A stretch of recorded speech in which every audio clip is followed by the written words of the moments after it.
মধ্যে ফের দলের একাংশের বিরুদ্ধে ক্ষোভ বিকাশ রঞ্জন ভট্টাচার্যের। দেরিতে হলেও পার্টি এখন শৃঙ্খলা পালনের চেষ্টা করছে। আক্রান্ত কর্মীদের কাছে যেতে অনেক নেতা ভুলে যান। বহু জায়গায় পার্টি কর্মীরা অভিযোগ করেন, আমি শুনি মাটির কাছে থাকুন, মানুষের সঙ্গে মেলামেশা বাড়াতে হবে। জি24 এক্সক্লুসিভ সিপিএম সাংসদ।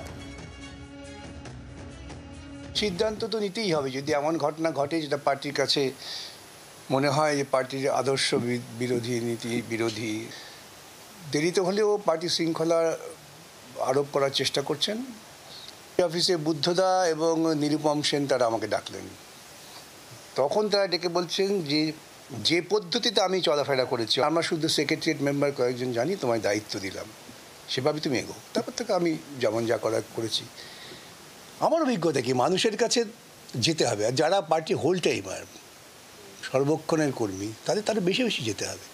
প্রশাসনে 34 বছর থাকার ফলে সংগঠনের বহু স্তরেই তারা প্রশাসন নির্ভর হয়ে পড়েছিলেন।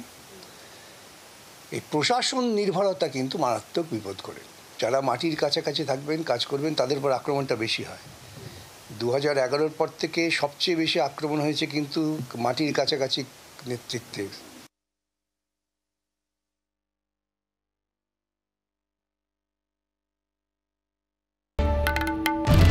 বাংলার আওয়াজ, বাঙালির আবেগ, জি24 ঘন্টা।